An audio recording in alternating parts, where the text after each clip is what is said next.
And friend, knowledge with experience में आप सभी का स्वागत है वापस एक नए वीडियो में। आज हम साइंस के प्रश्नों को सॉल्व करेंगे।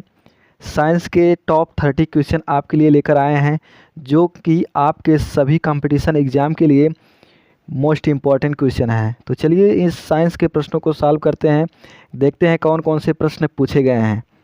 सबसे पहला क्वेश्चन है, पानी के अंदर ध्वनि सुनने का यंत्र कहलाता है। तो पानी के अंदर किस यंत्र की सहायता से ध्वनि को सुना जाता है, उस यंत्र का क्या नाम है? हाइड्रोफोन। क्या है? हाइड्रोफोन की सहायता से पानी के अंदर की ध्वनि को सुना जाता है। तो इसका राइट आंसर होगा ऑप्शन डी। नेक्स्ट है, सोनार मुख्यतः उपयोग किया जाता है। तो सबसे पहले हम जान लेते हैं सोनार शब्द क्या है। तो सोनार एक ऐसी तकनीक है जो समुद्र में या जल के अंदर वस्तुओं का पता करने के लिए ध्वनि संचरण का उपयोग करती है। तो इसका राइट आंसर होगा ऑप्शन डी। क्या? समुद्री यात्रियों के द्वारा प्रयोग किया जाता है सोनार का। इसका राइट आंसर होगा ऑप्शन डी। नेक्स्ट है, प्रश्रव्य ध्वनि सुनी जा सकती है। क्या? प्रश्रव्य ध्वनि सुनी जा सकती है। तो यह ध्वनि जो है कुत्तों के द्वारा सुना जाता है। किसके द्वारा? कुत्तों के द्वारा। इसका राइट आंसर होगा ऑप्शन ए। अगर हम बात करें प्रश्रव्य ध्वनि के बारे में, तो इसकी फ्रीक्वेंसी जो होती है 20,000 हर्ट्ज से अधिक होती है। क्या? 20,000 हर्ट्ज से अधिक वाली फ्रीक्वेंसी को प्रश्रव्य ध्वनि कहा जाता है, जो कि यह ध्वनि कुत्तों के द्वारा सुना जाता है। अगला क्वेश्चन, डॉपलर प्रभाव संबंधित है। क्या है? डॉपलर प्रभाव संबंधित है। तो डॉपलर प्रभाव किससे संबंधित है? ध्वनि से संबंधित है। किससे? ध्वनि से। इसका राइट आंसर होगा ऑप्शन ए। नेक्स्ट है, सूर्य से पृथ्वी तक पहुंचने में सूर्य प्रकाश को कितना समय लगता है? क्या पूछा गया है? सूर्य से पृथ्वी तक पहुंचने में सूर्य प्रकाश को कितना समय लगता है? तो कितना समय लगता है? लगभग 8 मिनट लगता है। कितना? 8 मिनट। इसका राइट आंसर होगा ऑप्शन बी। नेक्स्ट है, टंगस्टन का उपयोग विद्युत बल्ब में क्यों किया जाता है? क्या पूछा गया है? टंगस्टन के उपयोग के बारे में पूछा गया है। विद्युत बल्ब में इसका उपयोग क्यों किया जाता है? इसलिए किया जाता है क्योंकि इसका उच्च गलनांक होता है। क्या? टंगस्टन का जो ताप होता है उच्च गलनांक तक होता है। तो इसका राइट आंसर होगा ऑप्शन बी। अगला क्वेश्चन है, विद्युत मात्रा की इकाई है। तो विद्युत मात्रा की इकाई क्या है? एम्पियर है। क्या है? एम्पियर। इसका राइट आंसर होगा ऑप्शन ए। नेक्स्ट है, विद्युत आवेश का मात्रक है। किसका मात्रक? विद्युत आवेश का मात्रक। तो विद्युत आवेश का मात्रक कूलाम होता है। क्या है? कूलाम। इसका राइट आंसर होगा ऑप्शन बी। नेक्स्ट है, घर के बिजली का बिल किसके आधार पर आता है? किसके बारे में बात किया गया है? घर के बिजली के बिल के बारे में यह किसके आधार पर आता है? तो यह वाट के आधार पर आता है। क्या? वाट के आधार पर। इसका राइट आंसर होगा ऑप्शन सी। फिर नेक्स्ट है, सूर्य को देखने के लिए किस यंत्र का प्रयोग किया जाता है? किसको देखने के लिए? सूर्य को देखने के लिए किस यंत्र की सहायता से सूर्य को देखा जाता है? तो हेलियोस्कोप की सहायता से। किसकी सहायता से? हेलियोस्कोप यंत्र की सहायता से सूर्य को देखा जाता है। इसका राइट आंसर होगा ऑप्शन सी। नेक्स्ट क्वेश्चन है, फाउंटेन पेन का आविष्कार किसने किया था? कौन सा पेन? फाउंटेन पेन, जो कि देखिए चित्र में दिखाया गया है फाउंटेन पेन। इसका आविष्कार जो है लेविस ई वाटरमैन ने किया था। किसने किया था? लेविस ई वाटरमैन। इसका राइट आंसर होगा ऑप्शन बी। अगर हम बात करें फाउंटेन पेन के बारे में, इसके अंदर जो है इंक का ड्रॉप डाला जाता था। इंक का ड्रॉप। इंक का ड्रॉप डालने के बाद जो है ये चलता था। इसका राइट आंसर होगा ऑप्शन बी। अगला प्रश्न है, एक्सरे का खोज किया था। एक्सरे का खोज किसने किया था? रॉयंटजन ने किया था। किसने किया था? रॉयंटजन। तो इसका राइट आंसर होगा ऑप्शन सी। अगला प्रश्न है, अल्बर्ट आइंस्टीन थे एक प्रसिद्ध डॉट डॉट डॉट। तो अल्बर्ट आइंस्टीन एक प्रसिद्ध क्या थे? भौतिक शास्त्री थे। क्या? भौतिक शास्त्री। इसका राइट आंसर होगा ऑप्शन सी। नेक्स्ट है, भारी जल का आणविक सूत्र है। तो भारी जल का आणविक सूत्र क्या है? D2O होता है। क्या? D2O। D2O को भारी जल कहा गया। इसका राइट आंसर होगा ऑप्शन ए। अगला प्रश्न है, प्लास्टिक बोतल या बाल्टी बनी होती है। तो प्लास्टिक बोतल या प्लास्टिक बाल्टी किसकी बनी होती है? पॉलीएथिलीन टेरेफिलेट की या पॉलीविनाइल क्लोराइड की, ए व बी दोनों, फेनोलिक अम्ल की। तो इस प्रश्न का राइट आंसर होगा ऑप्शन सी, ए व बी दोनों की। कौन कौन से? पॉलीएथिलीन, टेरेफ्लेट की और पॉलीविनाइल क्लोराइड की। तो इसका राइट आंसर होगा ऑप्शन सी, ए व बी दोनों से बनी होती है।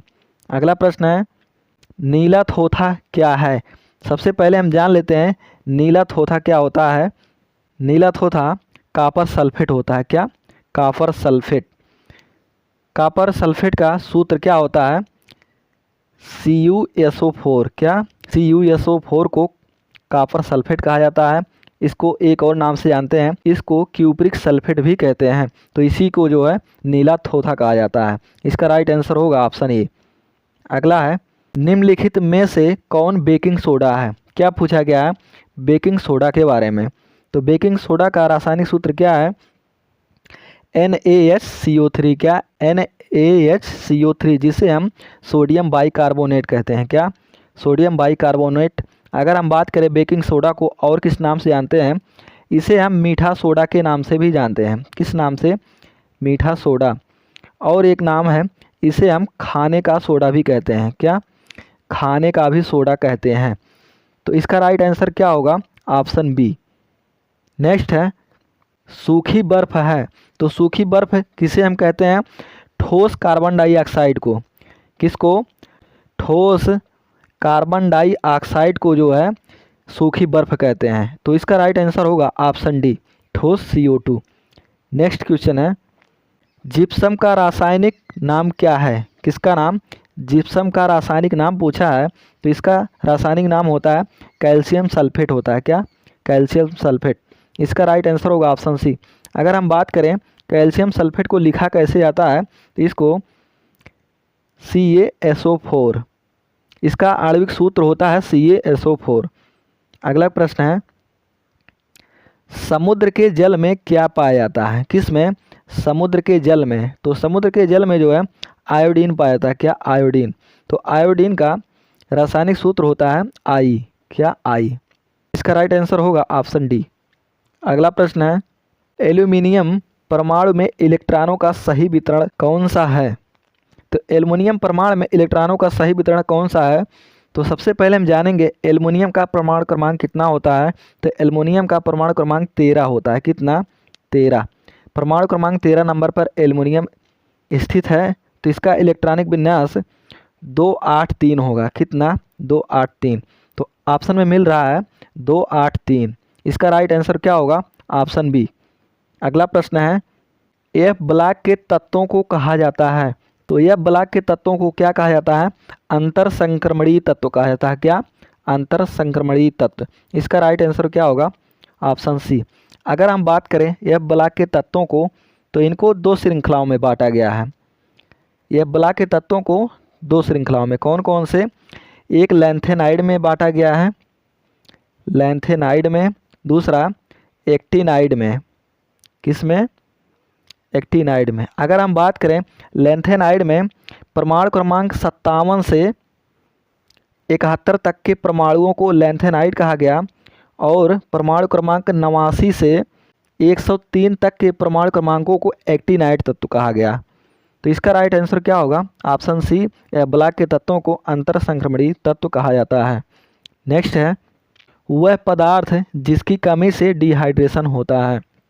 तो वह कौन सा पदार्थ होता है जिसकी कमी से मनुष्यों में डिहाइड्रेशन हो जाता है? पानी की कमी से। किससे? पानी की कमी से जो है डिहाइड्रेशन होता है। इसका राइट आंसर होगा ऑप्शन बी। अगला प्रश्न है, विटामिन ई की कमी से कौन सा रोग होता है? कौन सा विटामिन पूछा गया है? विटामिन ई की कमी से, इससे जनन क्षमता में कमी आ जाती है। किस में? जनन क्षमता में कमी आ जाती है। इसका राइट आंसर होगा ऑप्शन सी। अगले प्रश्न की तरफ चलेंगे। इसमें क्या पूछा गया है? सबसे अधिक आयरन पाया जाता है। क्या पूछा गया है? सबसे अधिक आयरन के बारे में इनमें से किस में अधिक पाया जाता है? तो हरी सब्जियों में। किस में? हरी सब्जियों में आयरन जो होता है सबसे अधिक पाया जाता है। इसका राइट आंसर होगा ऑप्शन बी। अगर हम बात करें आयरन को किससे प्रदर्शित किया जाता है? आयरन को Fe से प्रदर्शित किया जाता है। किससे? Fe से।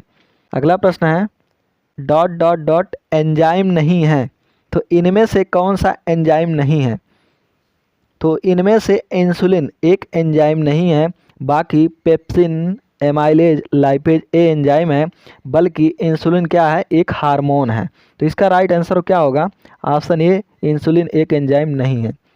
अगला प्रश्न है, मानव शरीर में अनैच्छिक मांसपेशियां कहाँ होती हैं?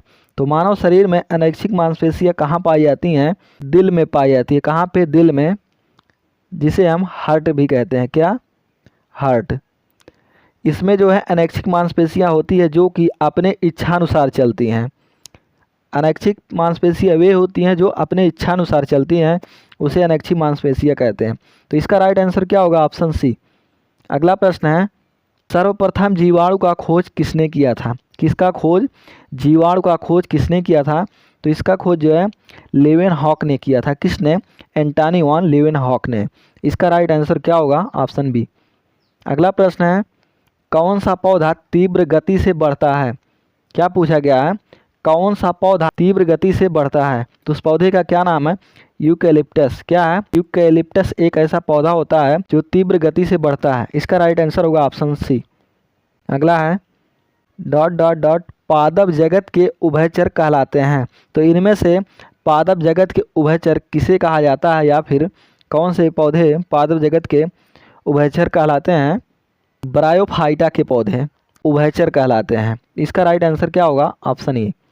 अगला प्रश्न है, फलों को पकाने के लिए किसका उपयोग किया जाता है? किसको पकाने के लिए?